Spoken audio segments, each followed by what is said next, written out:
ഞാൻ പറഞ്ഞില്ല 2 കൊല്ലത്തേക്ക് ഇവിടുന്ന് ഈ പന്നിയുടെ ശല്യം കൊണ്ട് മാറി വേറെ സ്ഥലത്തേക്ക് പോയായിരുന്നു. അന്നേരം കൃഷി നിർത്തിയില്ല, അന്നേരവും വേറെ സ്ഥലങ്ങൾ പാട്ടം എടുത്ത് കൃഷി ഉണ്ടായിരുന്നു. അവിടെയും പന്നി ഇവിടുന്ന് അങ്ങ് വന്നു കഴിഞ്ഞപ്പോൾ അവിടെ നിന്ന് പോയി. അല്ല, കൃഷി നമ്മൾ നിർത്തിയിട്ടല്ലേ ഈ 35 കൊല്ലം കൊണ്ട് കൃഷി എന്ന് പറയുന്നത് സാധനം നമ്മൾ നിർത്തിയിട്ട്. ഇതെന്തോന്ന് പറയാമോ? ചെറുവക്കിഴങ്ങെന്ന് പറയും. ചെറുവക്കിഴങ്ങ് നമ്മളെ വിപണിയിലൊക്കെ വിൽക്കാൻ കൊണ്ടുവന്ന് വെച്ചേക്കത്തില്ലേ. ഇപ്പൊ ഇന്നലെ 80 രൂപ 100 രൂപ ഒക്കെ ഉണ്ടായിരുന്നു ഒരു കിലോയ്ക്ക്. മണ്ണിലാ ഉണ്ടാവുന്നു. ഇത് ഇവിടെ ഇവിടെ ഈ കിഴങ്ങുണ്ടാവും. രാവിലെ കളഞ്ഞില്ല. ഒരു കിഴങ്ങാ നടുന്നത്. 1 കിലോ 1.5 കിലോ കിട്ടുന്നുണ്ട്, 1/2 കിലോ കിട്ടുന്നുണ്ട്, 250 കിട്ടുന്നുണ്ട്. അങ്ങനെ പല ഐറ്റമാണ്. ശിവൻകുട്ടി ശുഭവാനം. ഞാൻ മറ്റപ്പള്ളി ഏലായിലാണ് കൃഷി ചെയ്യുന്നത്.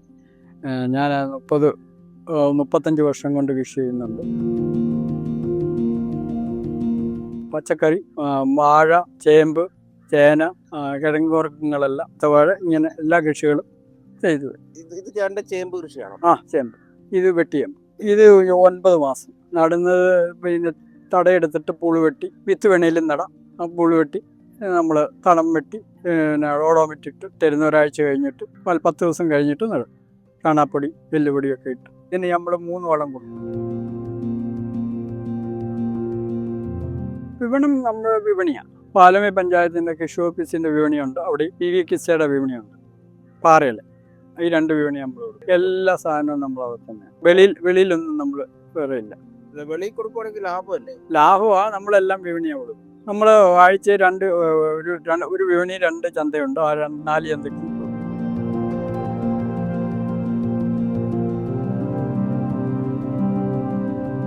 കപ്പയൊക്കെ അവിടെ തന്നെയാണ്? അവിടെ തന്നെയാണ്. ഇപ്പോൾ 4 സൈസ് കപ്പയുണ്ട്. വെള്ള നമ്പർ, ചുവന്ന നമ്പർ, കറുത്ത നമ്പർ, മറ്റേ ഒരു സൈസിൻ്റെ പേര് എനിക്കറിയത്തില്ല, വേറെ ഒരു പേരായി പറയുന്നത്. ഈ വർഷത്തെ കമ്പ ഇപ്പം ഞാൻ 9 മാസം ആകുമ്പോഴേ പിടിച്ചുള്ളൂ. അല്ല, 10 മുതലേ പിഴി തുടങ്ങത്തുള്ളൂ. 9 മാസം മുതലും പിഴും. കൃഷി കുഴപ്പമില്ല. വലിയ പന്നി ശല്യം ചെയ്തില്ലെങ്കിൽ വലിയ കുഴപ്പമില്ലാത്തൊരു കൃഷിയാണ്.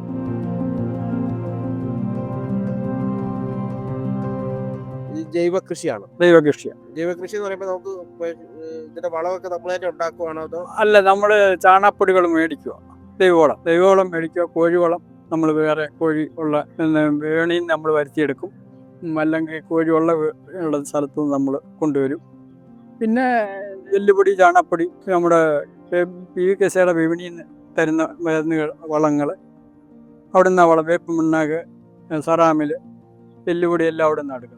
വളത്തിന് വില കൂടുതലാകുന്ന അതിൻ്റെ നഷ്ടങ്ങൾ പണിക്കാരെ നിർത്തി നമുക്കത് ചെയ്യിക്കാൻ പറ്റില്ല. ചെയ്തിട്ട് നമുക്ക് കൃഷി ചെയ്യാനേ പറ്റില്ല. സ്വന്തമായിട്ടാണ് മൊത്തം കൃഷി ചെയ്യുന്നത്. അതുകൊണ്ട് ലാഭമുണ്ട്. അതുകൊണ്ട് നമുക്ക് നഷ്ടങ്ങളില്ലാതെ പോകും. അതുകൊണ്ട് നമ്മുടെ കാര്യങ്ങൾ നടക്കും. ഇപ്പോൾ മഴ മാറിക്കഴിഞ്ഞാൽ എപ്പോഴും വെള്ളം ചെപ്പിക്കൂടെ ചെയ്തിരിക്കണം. ഇപ്പം മാത്രമേ ഇച്ചിരി ലാഭമുണ്ട്. വെള്ളത്തിൻ്റെ പണി കോരി ലാഭമുണ്ട്. അത്രേ ഉള്ളൂ. അത് നമുക്ക് സ്വന്തമായിട്ടുള്ള നിലമല്ലല്ലോ, പാട്ടനിലമല്ലേ. പാട്ടനിലം ആകുമ്പോൾ അത് തന്നെയല്ല, സ്വന്തമായിട്ട് ഇല്ലാത്തത് കൊണ്ട് നമുക്ക് മോട്ടറ് മറ്റൊന്നും കിട്ടാൻ സാധ്യതയില്ല. അതുകൊണ്ട് നമുക്ക് ഭയങ്കര കൃഷി ചെയ്യാൻ. കാരണം ഈ ഒരേക്കർ നിലത്ത് നമ്മൾ വെള്ളം കോരി വരണം. എല്ലാത്തിനും ഉണക്കത്ത് കോരി വരുമ്പോൾ നമുക്ക് ഭയങ്കര പ്രയാസം. കൃഷിയിൽ നിന്ന് ഓഫീസിൽ നിന്ന് നമുക്ക് അവർ വരുന്ന നമുക്ക് തരാനൊക്കുന്നതൊക്കെ തരുന്നുണ്ട്. നമുക്ക് ദിവസം കുറവായതുകൊണ്ട് നമുക്കിത് അറിഞ്ഞു കേട്ട് പോയി ചെല്ലാനുള്ള ഇത് അങ്ങനെ കിട്ടാനുള്ള സാധ്യത കുറവുണ്ട്. അത്രേ ഉള്ളൂ. അല്ലാതെ പറഞ്ഞു ഇവിടെ വന്ന് ആരെങ്കിലും മേടിക്കുന്നുണ്ടോ പച്ചക്കറിയൊക്കെ?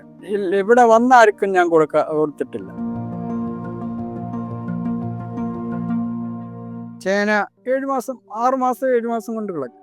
ഏറ്റവും മുമ്പേ കിളയ്ക്കുന്ന ചേന കിളിച്ച് കഴിഞ്ഞാൽ 3 മാസത്തിന് ഉള്ളിൽ കിളയ്ക്കാം. 3 മാസം ആകുമ്പോൾ കിളയ്ക്കാം. ഇത് ഹൈബ്രിഡിൽ നിന്ന് ഞാൻ വിത്ത് മേടിച്ചിട്ട് ഞാൻ അതിൻ്റെ അരി എടുത്തേക്കുന്നതാണ്.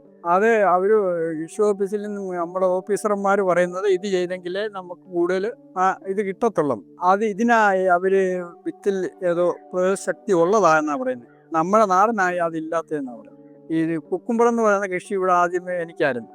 പാലമയിൽ നമ്മളെ ഇവിടെ ഏറ്റവും മുമ്പേ തുടങ്ങിയത് കൊണ്ടുവന്ന് കൃഷി വിപണി കൊണ്ടുചെല്ലുന്നു. അന്ന് തന്നെ അന്നേരം പറഞ്ഞിട്ട് എന്തിനാ ഓരോരുത്തർ ചോദിച്ചത് എന്തോ ഉപയോഗം എന്തുവാന്ന്. ഇന്നിതായി ഭയങ്കര പ്രിയമായി. അരി തന്നെ ഇപ്പോഴും എൻ്റെ കയ്യിലുള്ളത്.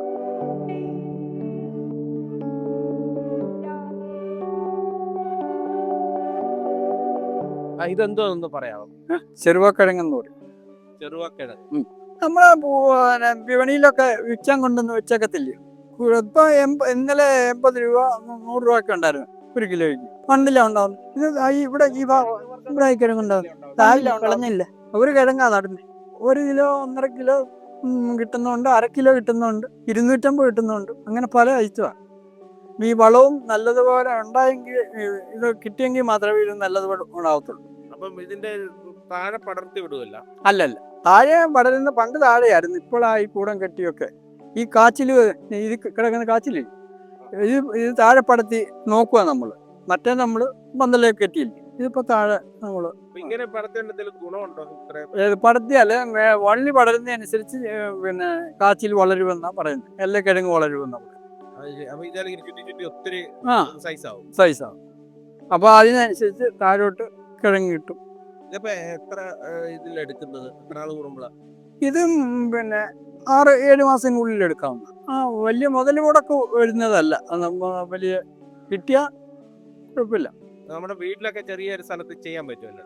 എല്ലാവർക്കും ചെയ്യും. ഒരു 10 മൂട് വേണമെങ്കിലും നട്ടാൽ നമ്മുടെ വീട്ടാവശ്യത്തിനൊക്കെ ചെയ്യാൻ ഒക്കുന്നതാണ്. ഈ ഗ്രോ ബാഗിൽ കൃഷി ചെയ്യാൻ പറ്റുമോ?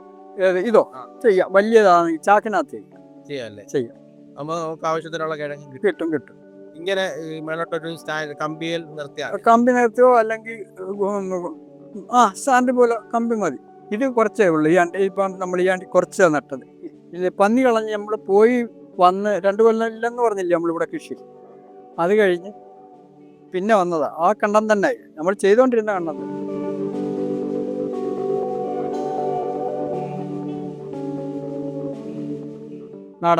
നാടൻ നമ്മുടെ വിത്ത് തന്നെ, നാടൻ വിത്ത് നമ്മൾ വെക്കും. നമുക്ക് 80 രൂപ. ഇപ്പൊ നമ്മൾ അവിടുന്ന് വെട്ടിയില്ല, ഇടവത്തി വെട്ടി. അതിന് 100 രൂപ വിലയ്ക്കാണ് നമുക്ക് 95 ഒക്കെ വിലയ്ക്ക്. വയനാടൻ കോല, തമിഴ്നാടൻ കോല എന്നൊക്കെ പറഞ്ഞു. അതിന് വിലക്കുറവുണ്ട്. അതിനിപ്പോഴും വിലക്കുറവുണ്ട്. 9 മാസം 6 മാസം ആകുമ്പോൾ കൊലയ്ക്കും. 6, 3, 9 മാസം കൊണ്ട് നമുക്ക് കൊല വെട്ടി മാറാം കംപ്ലീറ്റ്. ഇപ്പൊ നമുക്ക് ഈ ഓണവാഴ 50 മൂട് ഓണത്തിന്. മറ്റേത് നമ്മൾ അല്ലാത്ത വാഴ കൂടുതൽ എടുക്കും. ഇടവ് വാഴ ഓണത്തിന് തന്നെ. ഇത് തന്നെ 2 കൃഷിയാണ്. അപ്പൊ ഇതിന്റെ വിത്തെടുത്തിട്ട് ഉടനെ അന്ന് കൊല കുറവാ. ഓണം എന്ന് പറയുമ്പോൾ എല്ലാവർക്കും മൊത്തത്തിൽ ഓണത്തിന് എല്ലാ സ്ഥലവും കൃഷിയുണ്ട്. അന്നേരം കൃഷി വാഴ കുറവുണ്ട്. അല്ല, നമ്മൾ വെള്ളം ഇല്ലാത്തതുപോലെ കോരി കിളത്തിയിട്ട് തടം വെട്ടി ഡോടാൻ വെട്ടിയിട്ട് പിന്നെ വളവും ചെയ്ത് അത് പിന്നെ വെട്ടി ഇളക്കിയാണ് വാഴ വെക്കുന്നത്. ദൈവവളവും ചെയ്ത് വെട്ടി ഇളക്കി വാഴ വെക്കുന്നത്. ആ വാഴ വെച്ച് കഴിഞ്ഞ് നമ്മൾ ദൈവവളം തന്നെ വീണ്ടും ചെയ്ത് കൊടുക്കും. എല്ലാ വാഴയും ഇപ്പോൾ 100 വാഴ വെച്ചാൽ 100 ഒരുപോലെ വില കിട്ടും. പിന്നെ കരവാഴ കൊലയ്ക്ക് അത്രയും തൂക്കം കണ്ടത്തിലെ വാഴ കിട്ടും. കുടിവാഴ ഉണ്ടായിരുന്നു, അതെല്ലാം ഞാനിപ്പോൾ നിർത്തിയേക്കുക. ഇവിടുന്ന് ഞാൻ പറഞ്ഞില്ല 2 കൊല്ലത്തേക്ക് ഇവിടുന്ന് ഈ പന്നിയുടെ ശല്യം കൊണ്ട് മാറി വേറെ സ്ഥലത്തേക്ക് പോയായിരുന്നു. അന്നേരം കൃഷി നിർത്തിയില്ല. അന്നേരവും വേറെ സ്ഥലങ്ങൾ പാട്ടം എടുത്ത് കൃഷി ഉണ്ടായിരുന്നു. അവിടെയും പന്നി ഇവിടുന്ന് അങ്ങ് വന്നു കഴിഞ്ഞപ്പോൾ അവിടെ നിന്ന് പോകും. അല്ല, കൃഷി നമ്മൾ നിർത്തിയിട്ടല്ലേ. ഈ 35 കൊല്ലം കൊണ്ട് കൃഷി എന്ന് പറയുന്നത് നമ്മൾ നിർത്തിയിട്ട്. ഇത് ചുവന്ന നമ്പരും വെള്ള നമ്പരും. ഇത് വെള്ള നമ്പർ. ഇനിയിപ്പോൾ നമ്മൾ കണ്ട അത് വെട്ടിയെടുത്ത് ഉടനെ ഇടാൻ പോവുക. അത് പിന്നെ കുംഭം, മീനം, മേടമാസി വെക്കും. മേടവടത്തി. പിന്നെ ഇപ്പോഴത്തെ ഈ ആൾക്കാരൊക്കെ, പുതിയ ആൾക്കാരൊക്കെ കൃഷിയിലേക്ക് വരാനുള്ള മടിയൊക്കെ എന്ന് പറഞ്ഞാൽ പിന്നെ ആനുകൂല്യങ്ങൾ കുറവ്, കൃഷി നഷ്ടമാണ്. പണി ആളിനെ നിർത്തി ചെയ്യിക്കാൻ പറ്റത്തില്ല. അതിനൊക്കെ ഉള്ള ഇത് എല്ലാം കൃഷി പിഴവായി പോകുന്നുണ്ട്. ഈ പഴുത്തും കേടും രോഗങ്ങളും അതിനെ നിയന്ത്രിക്കാൻ നമുക്ക് പറ്റുന്നില്ല. കാലാവസ്ഥ അതിന് ഒന്നും ചെയ്യാനില്ല. പിന്നെയും കിളയ്ക്കുക. അവിടെ ചെന്ന് പറയുമ്പം അവർ പിന്നെ കൃഷി ഓഫീസിലും അവിടുത്തെ നിർദ്ദേശം അനുസരിച്ച് ചെയ്യുന്നു. അവരുടെ ക്ലാസ്സിന് പോകുമ്പോൾ അവർ പറയുന്നതനുസരിച്ചൊക്കെ അങ്ങ് ചെയ്യുക. അത്രേ ഉള്ളൂ. പക്ഷേ ജൈവവളമായതുകൊണ്ട് വലിയ കുഴപ്പങ്ങളില്ലാതെ പോകുന്നുണ്ട്. ജൈവവളത്തിൽ കൃഷി ചെയ്യുന്നതുകൊണ്ട് പിന്നെ സാധനത്തിന്, ഈ കൊലയ്ക്കൊക്കെ എല്ലാ സാധനത്തിനും ടേസ്റ്റ് കൂടുതൽ വരും. മറ്റേത് രാസവളത്തിന് സാധനത്തിനൊരു രുചിക്കുറവ് വരും. അതേസമയം വളങ്ങൾ ചെയ്തു കഴിഞ്ഞാൽ ആ സാധനം നല്ല നമ്മൾ ഉപയോഗിക്കുമ്പോൾ നല്ല ടേസ്റ്റ് കിട്ടും. ഉൽപ്പാദിപ്പിക്കുന്ന സാധനങ്ങൾക്ക് ആൾക്കാർക്ക് നല്ല താല്പര്യം എല്ലാ വിപണിയിലും. അപ്പം വിപണികളിൽ ചെന്ന് കഴിഞ്ഞാൽ അപ്പോഴേ അറിയാം ഇന്ന സാധനം ഇന്നാരുടെ പറയുമ്പോൾ തന്നെ അവർ നമുക്ക് നല്ല രീതിയിൽ അവരെടുക്കുന്നു.